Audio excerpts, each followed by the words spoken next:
देखिए बेटा यहाँ पे सभी लोग, ठीक है। अब मैं इसको बताने वाला हूँ, सभी बेटा ध्यान से पढ़ेंगे, ठीक है। चलिए देखिए, ये वर्ड है, ये अपोजिट वर्ड है। वर्ड में क्या होता है? शब्द। अपोजिट में होता है, अपोजिट वर्ड में होता है विलोम शब्द, ठीक है, उल्टा है। कोई शब्द है उसका उल्टा, जैसे दिन का रात ना, होता ही नहीं होता है ना, काला का सफेद, राजा का रंग, है ना। वैसे ही अंग्रेजी में है, तो इसके माध्यम से हम लोग अंग्रेजी भी सीखेंगे और हिंदी भी सीखेंगे। देखिए लिखा है इनसाइड, क्या लिखा है? इनसाइड। जैसे हम लोग कमरे के अंदर है, ठीक है, क्या बोलेंगे? इनसाइड है, ठीक है। इनसाइड का मतलब होता है अंदर, क्या होता है? ये दो है, ठीक है,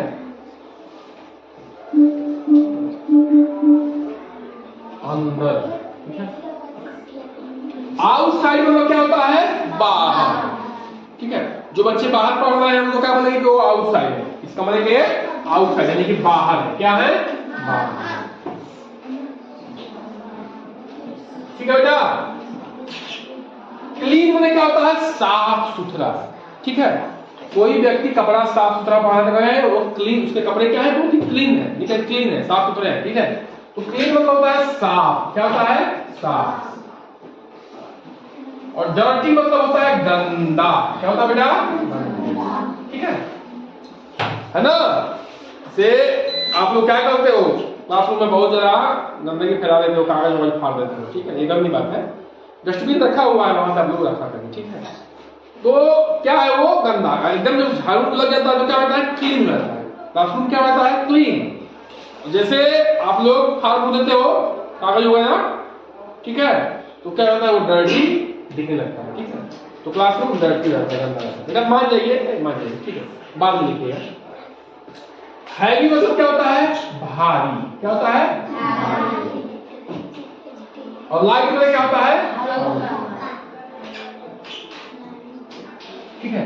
देखिए ध्यान समझिए, जैसे मान लीजिए 1 किलो रुई है, 1 किलो लोहा है, तो कौन भारी है? अरे दोनों 1-1 किलो है ना, वजन में दोनों क्या है? बराबर है, ठीक है, दोनों तो बराबर है। लेकिन ये कहा जाए कि 1 मुठ्ठा रुई लूं और 1 मुठ्ठा लोहा लूं, तब कौन भारी होगा? तो लोहा भारी होगा, क्योंकि घनत्व ज्यादा है, ठीक है। लेकिन कोई ये कहता है बुलवाने के लिए कि 1 किलो रुई ले ले, 1 किलो लोहा ले ले, तो कौन भारी है? तो क्या कहोगे? दोनों बराबर है, दोनों 1 किलो है जी। भले 1 किलो रुई इतना हो जाएगा, लोहा इतना ही होगा, लेकिन कहने का मतलब यह है कि बराबर तो दोनों है।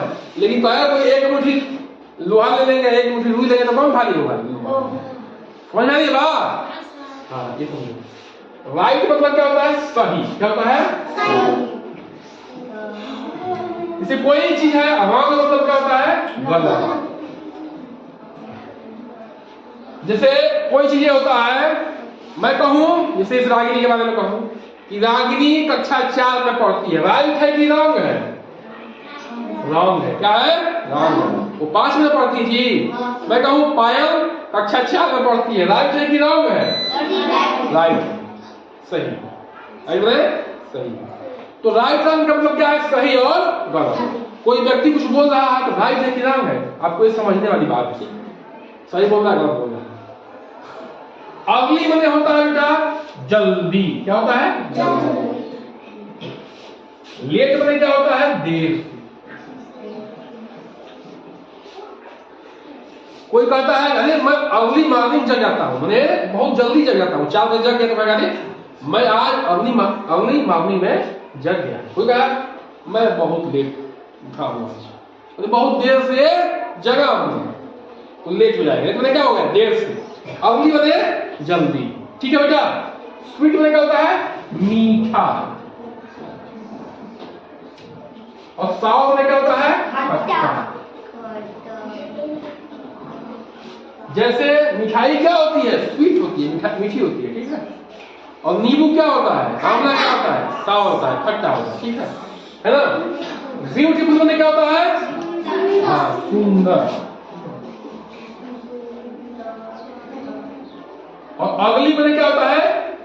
कुरूप। क्या होता है ये? ब्यूटीफुल मतलब कि जिसका चेहरा बहुत सुंदर हो, अगली मतलब कि जिसका चेहरा देखने में सुंदर न लगे, क्रूर है, ठीक है। तो ये शब्द किसी के लिए प्रयोग नहीं करना चाहिए कि वाह तुम बहुत अगली हो, नहीं, उसको क्या लगेगा, बुरा लगेगा, नहीं लगेगा, अच्छा नहीं लगेगा, हाँ बेटा। तो हमें इसका शब्द प्रयोग करो हमेशा, क्या है, कोई भी है तो ब्यूटीफुल है। ब्यूटीफुल क्या हो सकते हैं, चेहरा ही नहीं होता है, ब्यूटीफुल विचार होते हैं। कोई खूब देखने में सुंदर लगे, खूब गाली दे, तो व्यक्ति कैसा, अच्छा है? नहीं। या वो चोरी करता है, बेईमानी करता है, वो अच्छा है? नहीं। वो घातक व्यक्ति है।